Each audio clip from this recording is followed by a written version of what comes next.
Bonjour à toutes et à tous, je suis ravie de vous retrouver pour ce nouveau point sur l'actualité. Nous sommes le mardi 23 mai et voici les titres. La Vendée fait partie des premiers départements français en termes de tri des déchets. La politique départementale mise en place dans ce domaine a déjà permis de diminuer de 37% le nombre de déchets collectés. Un modèle pour les autres départements français. Et justement, une délégation de représentants corses est venue il y a quelques jours pour s'en inspirer. Au chapitre innovation, la Coupe de France de robotique se tiendra ce week-end dans la capitale vendéenne. L'occasion de faire un coup de projecteur sur ce secteur d'activité et notamment sur les entreprises départementales spécialisées en robotique domotique. C'est le cas du groupe Atlantique dont nous avons poussé les portes. Reportage dans ce journal. Enfin, nous reviendrons sur l'épopée des footballeurs de Saint-Mexant-sur-Vie. Cette petite commune vendéenne a vibré aux couleurs de son club de foot qui évoluera en championnat de D2 l'année prochaine. Une première pour le club et surtout une montée fulgurante de l'équipe en seulement 2 ans. Mais avant de développer tous ces titres, revenons sur cet attentat qui a de nouveau frappé la Grande-Bretagne, 2 mois tout juste après qu'un homme ait foncé dans la foule sur le pont de Westminster.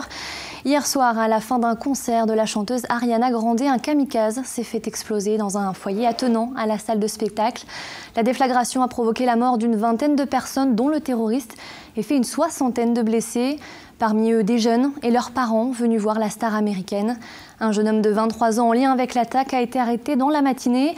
Et conséquence de cet attentat, la sécurité sera renforcée en France sur les événements sportifs et culturels, a réagi le ministre de l'Intérieur Gérard Collomb au terme d'une réunion avec les responsables des services de sécurité et du renseignement. En hommage aux victimes, les drapeaux des bâtiments et édifices publics de Vendée seront en berne ce mercredi. Dans le reste de l'actualité, je vous le disais en titre, notre département compte parmi les premiers au niveau national en matière de tri des déchets. 80 kg d'emballage, carton, plastique, métallique ou encore verre sont triés chaque année par habitant. Et de plus en plus de communes vendéennes sont passées à la redevance incitative. Un modèle qui a déjà permis de réduire le nombre d'ordures ménagères collectées par Trivalis, mais surtout qui inspire d'autres départements. C'est le cas de ces représentants des collectivités corses qui étaient en Vendée il y a quelques jours. Ils ont découvert l'ensemble des aménagements mis en place pour collecter et recycler les déchets. Pierre Dalissu. Depuis 2011, à La Roche-sur-Yon et son agglomération, la taxe d'enlèvement des ordures ménagères est passée en redevance incitative. Moins on jette, moins on paie. Une taxe qui, depuis son entrée en vigueur, a réduit le tonnage de déchets ramassés de 20% sur l'agglomération yonnaise. Et pour réduire sa facture, en jetant moins, les solutions sont nombreuses. Il y a le tri chez soi, il y a aussi les outils de tri qui sont offerts par les collectivités, l'agglomération en particulier, nos déchetteries qui ont été modernisées et qui permettent d'accueillir de nouveaux flux de tri. On a aussi tous nos points d'apport volontaires, on a les colonnes enterrées pour lesquelles on est réunis ici ce matin. On a nos sacs de pré-collecte qui ont été distribués à tous les usagers. On a nos composteurs individuels qui sont proposés en habitat individuel. On a des plateformes de compostage collectif. Donc il y a aujourd'hui une multiple façon de réduire le volume d'ordures ménagères et potentiellement de réduire sa facture. Chaque foyer de l'agglomération yonnaise doit payer un ramassage toutes les 3 semaines. Chaque ramassage supplémentaire est facturé en plus. Aujourd'hui, quasiment la moitié des Vendéens est concernée par cette redevance qui a permis une baisse de 37% de la production d'ordures ménagères dans les 9 collectivités engagées dans cette démarche. Aujourd'hui, une bonne partie de notre territoire vendéen est passée à la redevance incitative. Les collectivités littorales y réfléchissent très fortement. Certaines ont déjà acté le principe pour une mise en place en 2018. Et puis le Sud-Vendée et les herbiers sont partis aussi en redevance incitative. Donc il y a une dynamique vendéenne autour de la redevance incitative. Une dynamique vendéenne qui inspire d'autres territoires. Ces élus et agents de collectivités viennent tout droit de Corse, où cette tarification n'existe pas. L'objectif, la mettre en place sur l'île de Beauté. Ici, le travail est même un peu plus qu'exemplaire parce que l'expérience de la tarification incitative, elle a quelques années sur la Vendée. Elle a produit des effets qui sont remarquables et qui sont reconnus au niveau national. On n'est pas venu ici par hasard. La Vendée est en tête des départements français où l'on trie le mieux et se prépare depuis plusieurs années à la loi de transition énergétique qui fixe comme objectif moins 10% de déchets en 2020 par rapport à 2010. Au chapitre économie, l'amélioration se confirme pour les entreprises vendéennes. L'enquête de conjoncture réalisée par la Chambre de commerce et d'industrie a révélé une croissance positive pour ce premier trimestre 2017. La part des entreprises constatant cette augmentation de leur activité a progressé de 45% au mois de mai, un record jamais enregistré depuis 2008.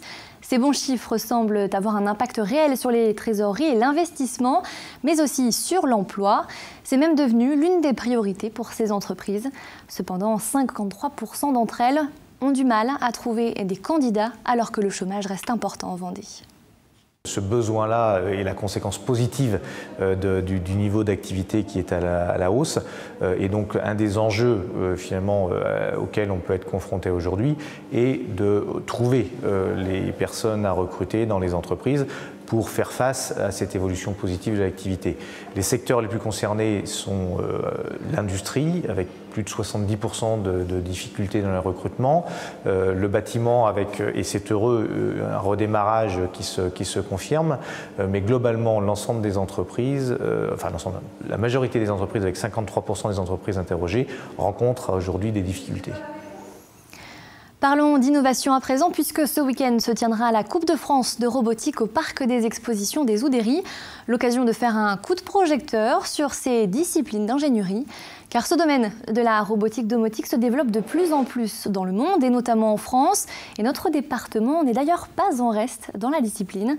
C'est le cas du groupe Atlantique, basé à La Roche-sur-Yon, spécialisé dans la conception de chauffe-eau thermodynamiques et communicants, mais aussi dans les radiateurs connectés et intelligents. Elle met à contribution ses salariés pour imaginer de nouveaux concepts.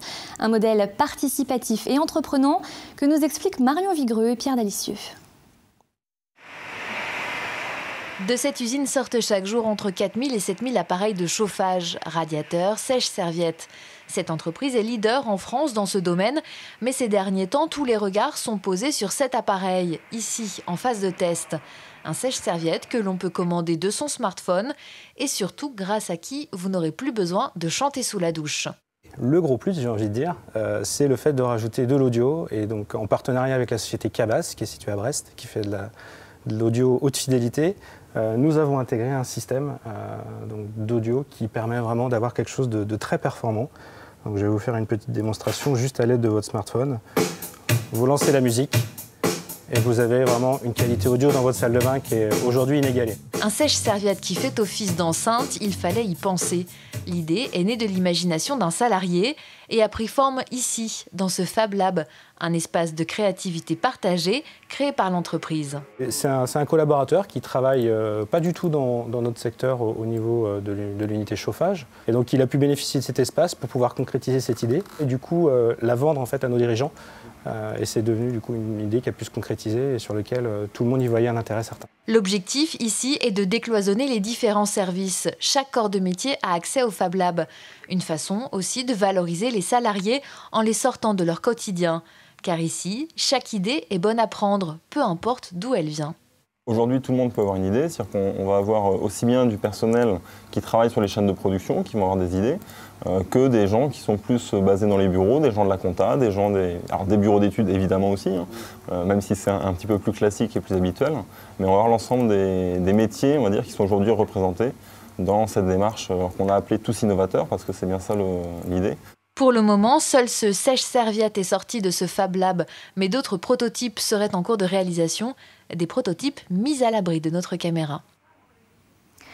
On ouvre une page sport à présent avec cette belle histoire, celle du club de football de Saint-Mexant-sur-Vie qui connaît sa deuxième montée en championnat en 2 ans.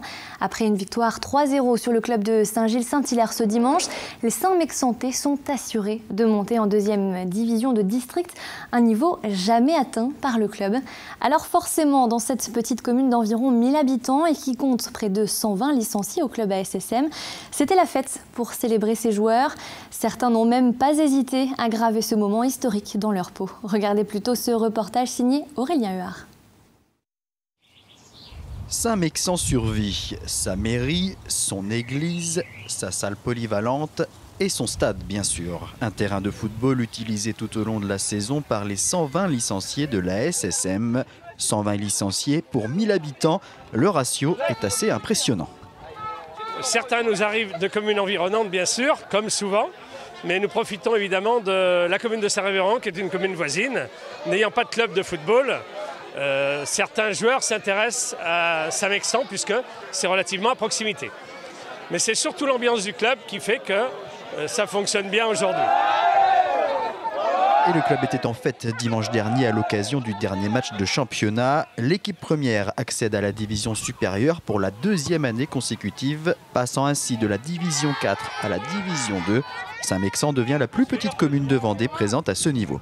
Saison exceptionnelle puisqu'on va monter en D2, donc le club n'avait pas prévu ça au départ, donc saison exceptionnelle. À la fin des matchs allés, on était 4-5e, l'objectif de se maintenir était pratiquement atteint et au fil des matchs on s'est dit on peut peut-être monter, on peut peut-être y arriver et les contre-performances des autres clubs nous ont permis d'atteindre la montée qui est exceptionnelle pour le club parce que c'est la première fois qu'il monte en D2.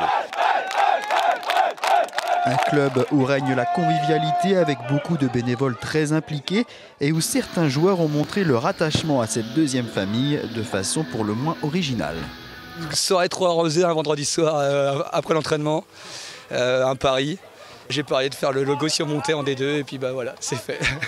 C'est avec plaisir de l'avoir fait et on est deux à l'avoir fait, un collègue de l'AB qui l'a fait aussi. Et du coup, fier de mon club et fier de monter en D2. Créé en 1975, à l'époque où l'AS Saint-Étienne dominait le football français, l'AS Saint-Mexant avait alors opté pour la couleur verte. Les footballeurs saint-mexantais vivent aujourd'hui, à leur niveau, leur propre épopée. Après le football, parlons de cette compétition de pirogue qui se profile pour le week-end de l'Ascension. À partir de mercredi et jusqu'à samedi, la Vendée-Vaha se déroulera au Sables-d'Olonne. Cette année, 19 équipes sont en compétition et elles auront à parcourir 123 km répartis en 3 étapes. Parmi les participants, on retrouve bien entendu des Polynésiens, mais aussi des Brésiliens et 2 équipes vendéennes. La ville des Sables a été désignée par le gouvernement polynésien comme le point d'ancrage de la culture Vaha en Europe. Une belle distinction qui donne aussi du poids à cette compétition qui cherche à intégrer les championnats mondiaux. Cette course s'inscrit dans le championnat de France, longue distance et courte distance pour le moment. Un des projets qui est en cours et des représentants de l'organisation des championnats du monde sera là au mois de mai pour envisager éventuellement un championnat du monde à étapes. Mais ça, c'est un projet à plus long terme. Tous les ans, l'avant-dernier week-end de mai est synonyme de fête de la nature. Cet événement a pour objectif de rassembler tous les publics autour de la sauvegarde et de la préservation de l'environnement. En Vendée, plusieurs rendez-vous étaient proposés, dont un sur la côte sablaise. Les curieux étaient invités à se promener sur l'ancien circuit voiture du Château-d'Olonne pour observer la dune perchée et ses différentes plantes. Une manière aussi de découvrir ce site rarement ouvert au public et classé Natura 2000. Grégoire de Châtillon. C'est parti pour 2 heures de balade nature à la découverte d'un site encore méconnu du grand public, celui des dunes perchées. 22 hectares préservés de l'urbanisation donnant sur l'océan. Un ancien circuit automobile devenu propriété du Conservatoire du Littoral, situé sur la corniche du Château-d'Olonne. Ici, à ses pieds, on a l'Ajon. Aujourd'hui, on va faire le tour du circuit.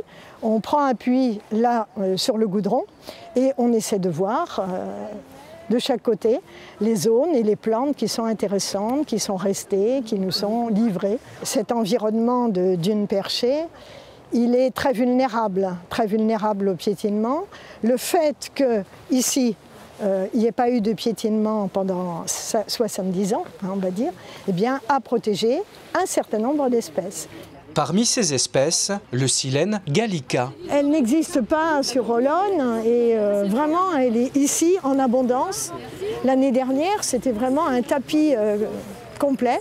Ici, on a eu une année plus sèche, donc elle est plus éparse, mais elle est très présente quand même sur ce site.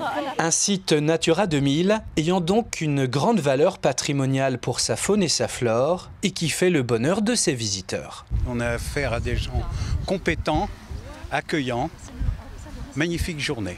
On se trouve dans un site qui est en train de reprendre, où la nature est en train de reprendre ses droits et c'est vraiment très agréable de découvrir des plantes particulières.